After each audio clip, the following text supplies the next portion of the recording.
You're invited to pretty with me at my pretty party. It's your favorite auntie. Keep your pity, give me the party. I gotta look good, so I'm gonna be tardy. What's up, my teacups and teapots? It's your favorite auntie. I am back with another recap video. For those of you who are new to the channel, welcome. My name is Joy Moya, and I am your favorite auntie. All right, so let's get into this recap video. I am going to adjust the volume. I don't know if that will make a difference or not, but I'm just going to do that because hopefully you can hear me okay. Well, anyway, we are going to jump into just a brief recap of previous videos that I've done from last week and the week before. All right, but I would hope that you would go back and watch the full videos because there is a lot of information that I share in each video. And for the recaps, is just a brief overview of what I've already discussed. All right, so first, we talked about how God already knew who you would be right before you were born. So you have to push through whatever you might be going through, whatever you might face throughout your journey. You are going to have to push through in order to see what God saw when He foreknew you. All right. You can find reference of that in the book of Jeremiah chapter 1. Just read the whole chapter, but I believe as it pertains to the push, I believe that would be somewhere around verse 5, right?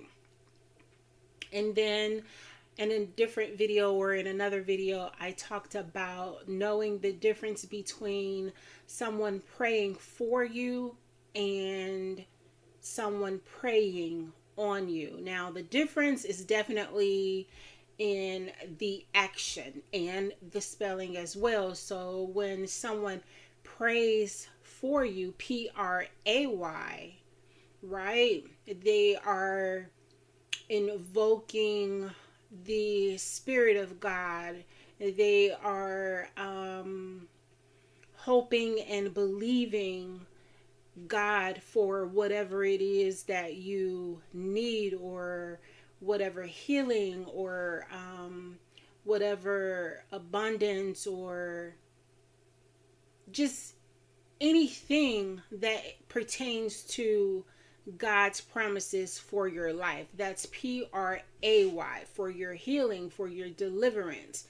That's a person that's going to pray, versus someone praying, Prey. Okay? Now, if someone prays Prey on you, then it's not going to be good. There might be prayer, but again, their actions won't line up with what God has for you, or the way that God would want you to live your life. And you can find reference of that in the book of Esther, where we talked about how her cousin, uncle, stepfather, mentor, hang on just a second because this cat did knock something over. God. All right, so I'm back. Yes, the cat knocked something down. It wasn't too bad. She just knocked over her little high tower and toys. So we were talking about how Mordecai, who stepped in after Esther's parents were deceased, and he stepped in to be her cousin, uncle, stepfather, mentor, counselor. He helped position her to become queen and save her people. All right, so God knows what you need. He's going to place the right people in your life, but you have to discern the difference on those, with the difference with those people, right? If they are praying for you or praying on you, all right, you have to discern that, because you have to discern that, okay? All right, my teacups and teapots, you will have to know and understand that for yourself. It's a part of your test, okay? Now we move on to talk about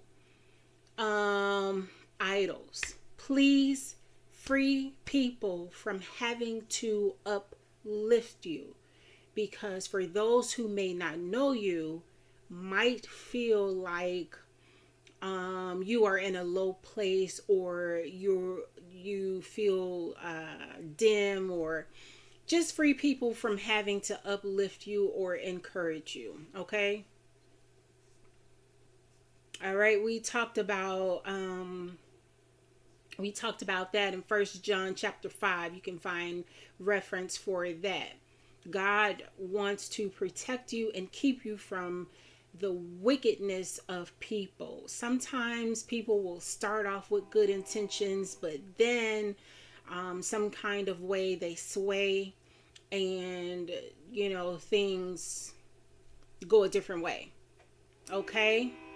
So just free people from having to make sure or feel responsible for making sure that you're in a good mood today, or you need to smile today, or they have to uplift you today. Like, I mean, it's okay if you're having a moment, right? And it's okay if it takes you a little bit longer to get through your moment, but as long as you keep going through,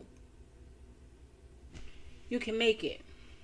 Definitely seek ye first the kingdom, and everything and everybody you need will be added on to you. Okay, don't you forget that. But watch out for the idols, because he's a jealous God. Okay, he doesn't want you. He's really just trying to protect you at the end of the day, because there's nobody more forgiving and more merciful than God. Because I mean, if I'm honest, like, I know when I was having my bout with depression, like, there were a couple of people who was like, "Oh my God," still like, "Oh well, let me, say something encouraging today. Like, I'm going to be okay." Like, do you even understand, one, who my God is, and two, honey, who I am, okay? But anyway, just be free of that. Free people from that, okay? All right? And then we talked about how you are to be careful. Be very, very careful with what comes out of your mouth, because you're going to eat those words. You are going to eat those words that come out of your mouth.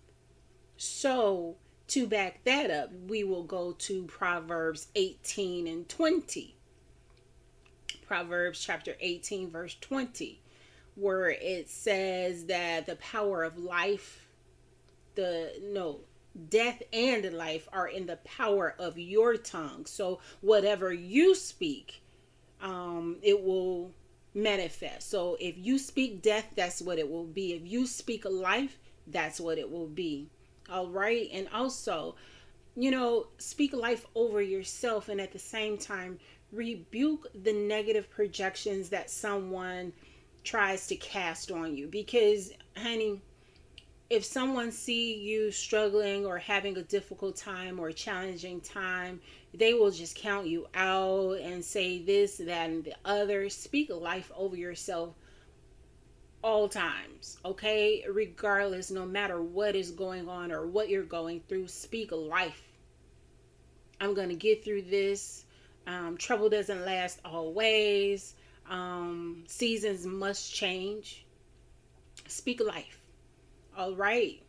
And then rebuke those negative projections that someone tries to cast on you.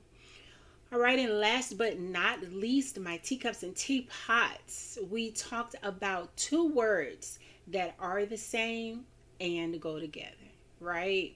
Hearing and listening. You would think that they mean the same, but they do not. They do not mean the same. When you hear, you are understanding. When you hear, you process, you understand, you receive, and you understand, right? It registers. And to listen, when you listen, that simply invokes action. Listening invokes action. It causes you to do something, it causes a response. Go back and read Proverbs 4, Proverbs chapter 4, to find reference of that. All right. Well, that's it, my teacups and teapots, for this recap video. I appreciate you for tuning in. Definitely hit the like button so that we can get the algorithm up. And leave a comment. Let me know what you think. If you have any questions, where you're watching from. And also hit the subscribe button so that you do not miss a video. And always, I ask that you sow or donate a seed beginning in or ending in the number 6. Why? Because of Ephesians 6. I encourage you to put on the whole armor of God. That's where I get that from. Because why? Your favorite auntie, I've got your 6. I've got your back. I am helping you with your whole armor of God. That is the purpose and intent for this particular channel. And hopefully, I do a good job of that. All right, my teacups and teapots, thanks so much for joining me. And until the next video, bye.